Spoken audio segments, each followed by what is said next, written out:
Continuando con la prevención y control de enfermedades, toca el turno a la diabetes mellitus, la cual es una enfermedad grave, crónica, que se desencadena cuando el páncreas no produce la suficiente insulina para regular el azúcar en sangre, o bien cuando el organismo no puede utilizar con eficiencia la insulina que produce. La diabetes tipo 2 es la que más se observa comúnmente en adultos mayores, pero se observa cada vez más en niños, adolescentes y adultos jóvenes por el incremento en los niveles de obesidad, sedentarismo y una dieta inadecuada. Tanto en la diabetes tipo 1 como en la tipo 2, diversos factores ambientales y genéticos pueden resultar en la pérdida progresiva de la función o bien del número de células beta que se manifiesta clínicamente como una hiperglucemia. Una vez que la hiperglucemia aparece, los pacientes con cualquier forma de diabetes se encuentran en riesgo de desarrollar las mismas complicaciones crónicas, aunque las tasas de progresión pueden diferir.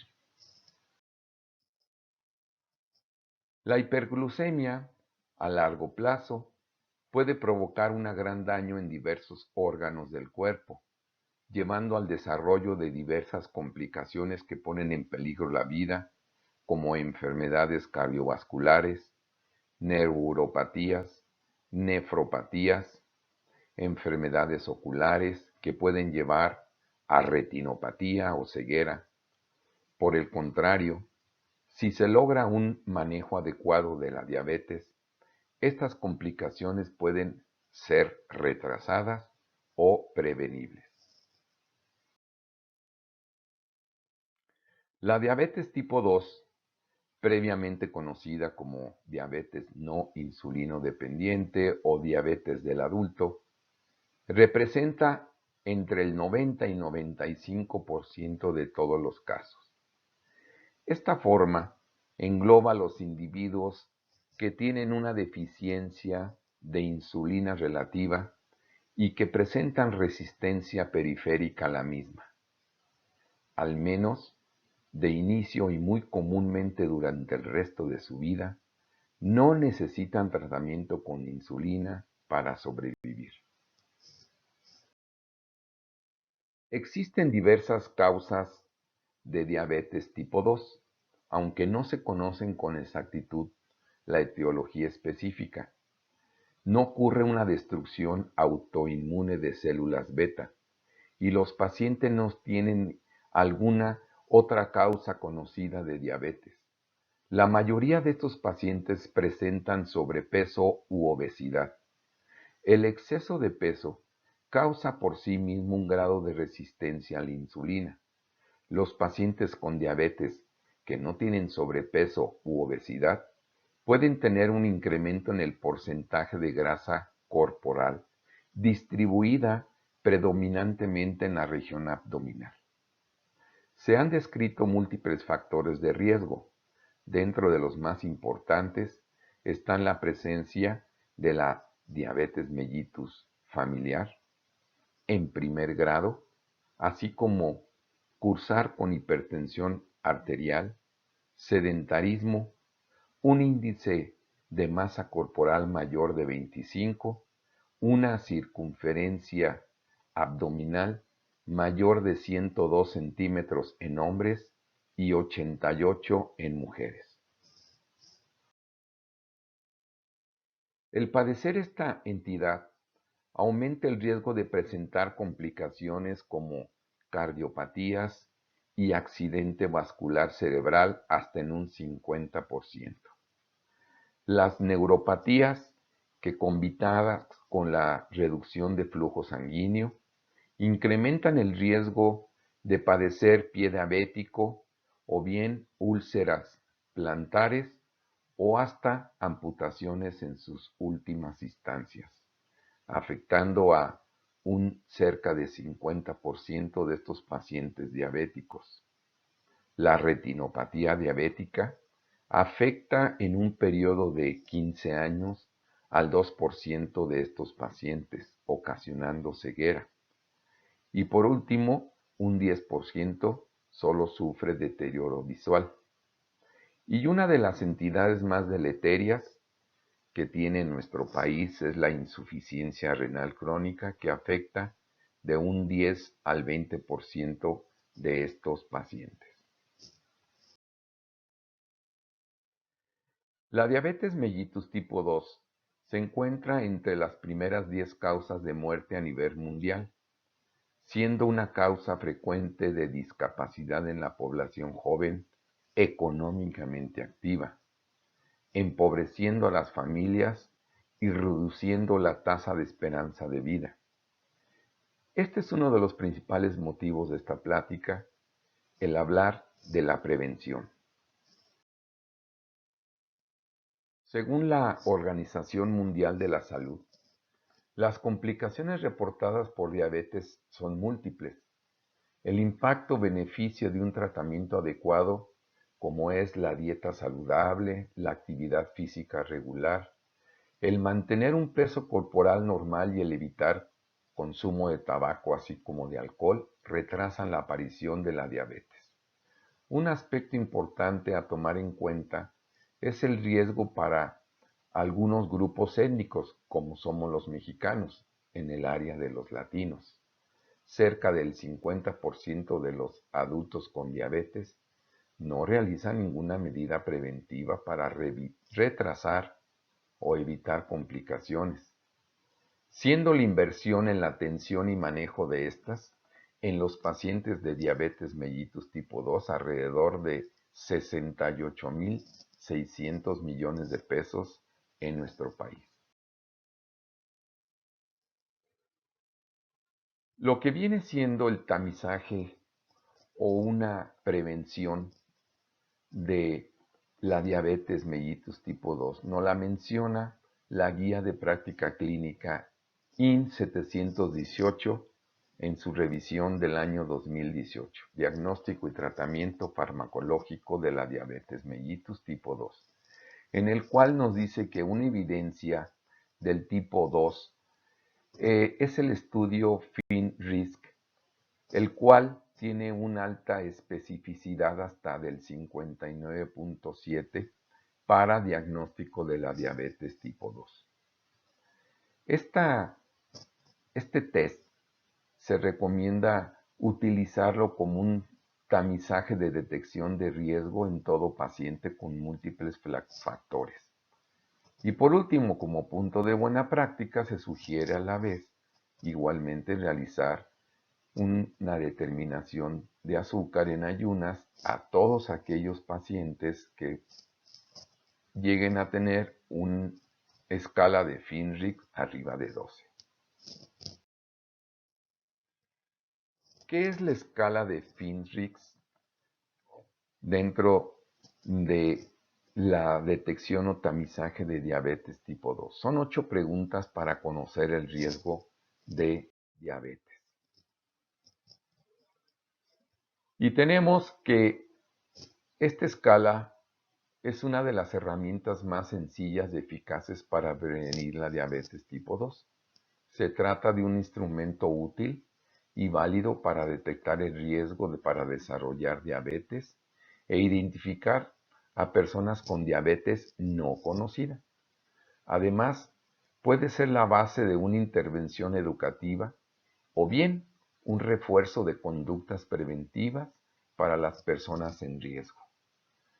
La diabetes mellitus es una alteración en la que los estilos de vida es clave. En cualquier caso, siempre habrá que tener presentes que también intervienen factores que no se pueden modificar, como son el género, la edad o la predisposición genética. Pero al mismo tiempo, existen otras condicionantes que sí son modificables y que pueden disminuir de manera importante el riesgo de desarrollar alteraciones metabólicas. Entre 7 y 8 casos de diabetes mellitus se podría evitar siguiendo un adecuado estilo de vida, entre los que destacan alimentación saludable y una adecuada práctica de actividad física. El cuestionario Finrich aborda 8 cuestiones claves que determinan en mayor o menor medida el riesgo. Y estos son, aquí tenemos edad, existe un diagnóstico previo de alguna comorbilidad, padece hipertensión arterial, cuál es su índice de masa corporal, cuál es su nivel de medida de la cintura, si ha tenido usted alguna determinación de azúcar arriba de 100, si se le ha detectado alguna otra comorbilidad, lo cual nos da un puntaje total que si son menos de 7 puntos es un riesgo bajo. A todo aquel que presente arriba de entre 7 y 14 puntos se les tendrá que hacer otra determinación específica para poder llegar a una conclusión que este paciente puede ser un diabético conocido.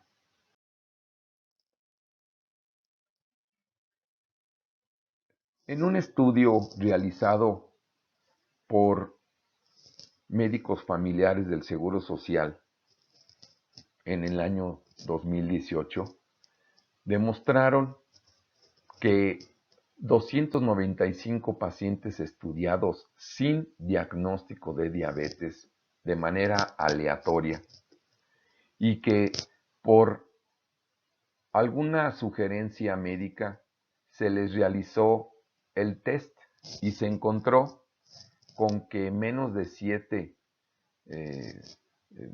puntaje, el riesgo fue de 28.6 pacientes. Un 32% de estos pacientes estudiados presentaron entre 7 y 11 puntos, siendo un riesgo ligeramente elevado. El 19.14 presentaron un puntaje de entre 12 y 14. Y ya un puntaje alto, arriba de 15 y hasta 20, lo cual representa un riesgo alto o bien muy alto, fueron entre el 16.94 y el menos para el riesgo muy alto, 2.99, lo que significa que de un 100% de pacientes, el 3% presentaba alto riesgo de ser diabético. Como pueden ver, el diagnóstico a través del tamizaje con esta prueba puede ser, pues, de muy alta especificidad, así como considerar la toma de la glucosa en ayuno como un estándar de oro para su diagnóstico. Y esta herramienta, pues, es una herramienta que es aplicable para la población mexicana de una manera práctica, sencilla, rápida, no invasiva, económica, y que la podemos utilizar en todos nuestros pacientes, en nuestros familiares y con uno mismo.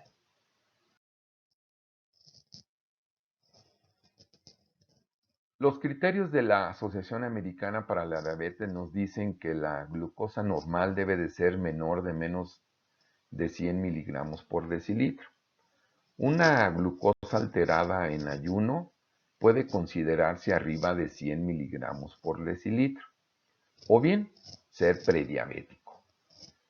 Pero ya arriba de 126 miligramos por decilitro en ayunas se puede considerar como diabético.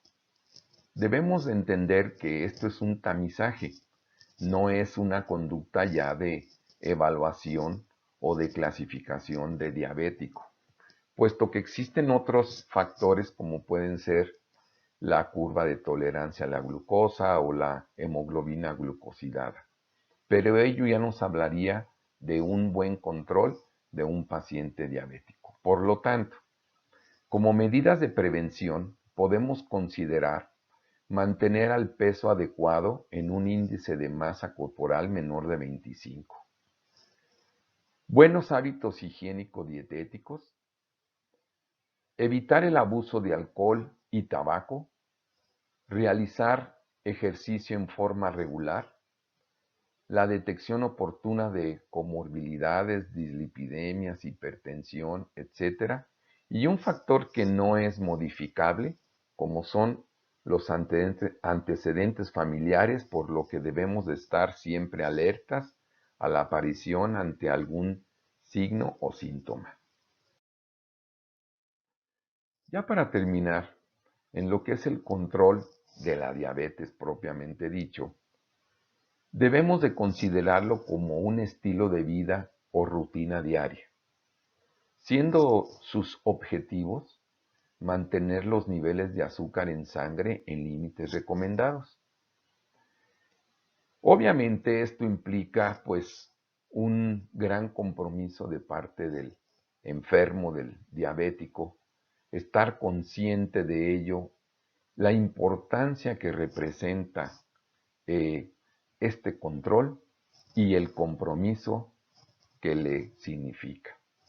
Dentro de los factores determinantes para un buen control de la diabetes tenemos la alimentación, la cual debe de ser saludable y que es la piedra angular para una vida sana, con o sin diabetes. Pero ya una vez que el diabético debe de estar bajo control, saber que cualquier descontrol en su alimentación puede afectar los niveles de glucosa en sangre. No solamente es el tipo de comida que ingiere, sino también la manera, cuántas veces y las combinaciones de comidas que realizan. No seguir un plan de alimentación o bien comer demasiado o lo contrario, no comer lo suficiente y mucho menos no ajustar la dosis de medicamentos en su control diabético. El ejercicio, el cual es una actividad física que es muy importante en el plan de control de la diabetes. Cuando se realiza ejercicio, los músculos consumen la glucosa para obtener energía, de tal manera que la actividad física regula también, pues, toda la insulina que el cuerpo debe de controlar y de esta manera es más eficiente su consumo. Deben de realizarse ejercicio aeróbico 4 a 5 veces por semana, siendo de 45 minutos cada sesión.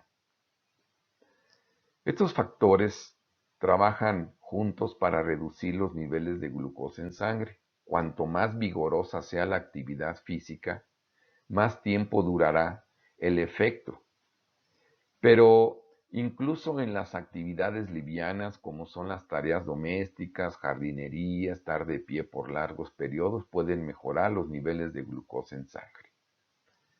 Los medicamentos, como la insulina u otros hipoglicemiantes, están diseñados para reducir los niveles de glucosa en sangre, cuando la dieta y el ejercicio por sí solos no son suficientes para controlar los niveles de azúcar.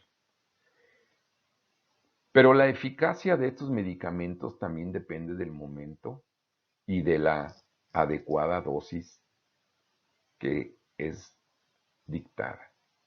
Los medicamentos que se toman para otras enfermedades o adicciones también pueden ser un descontrol para la misma diabetes. Si no hay un control adecuado de los niveles de azúcar en sangre y estarlos midiendo y estarlos reportando también puede ser motivo de un descontrol. Existen algunas enfermedades o comorbilidades, como algunos estados sépticos, bucales, renales, etcétera, que pueden también traer descontrol en el control de la diabetes. El consumo de alcohol, se sabe que el hígado normalmente libera azúcar almacenado para contrarrestar la caída de los niveles de glucosa en sangre. Pero si el hígado está ocupado metabolizando el alcohol, es posible que los niveles de azúcar en sangre no reciban la señal hepática que necesita. El alcohol puede provocar un bajo nivel de glucosa en la sangre poco después de beberlo y hasta 24 horas después. Asimismo, el tabaquismo, que ahora sabemos que es una de las causas de diabetes mellitus tipo 2. Las personas que fuman tienen mayor probabilidad de entre 40 y 50% más de porcentaje de presentar una diabetes que aquellos que no fuman. Y las personas que ya tienen diabetes y fuman tienen aún más posibilidades de tener complicaciones de tipo vasculares. Entre más cigarrillos se fumen, más alto es el riesgo de presentar algún tipo de complicación. Por último, el estrés, el cual libera hormonas que produce el cuerpo en respuesta a un estrés prolongado, igualmente puede aumentar el consumo de el nivel de azúcar en sangre, y esto pues traer una mayor o difícil control de los niveles de azúcar en sangre. Agradezco su atención.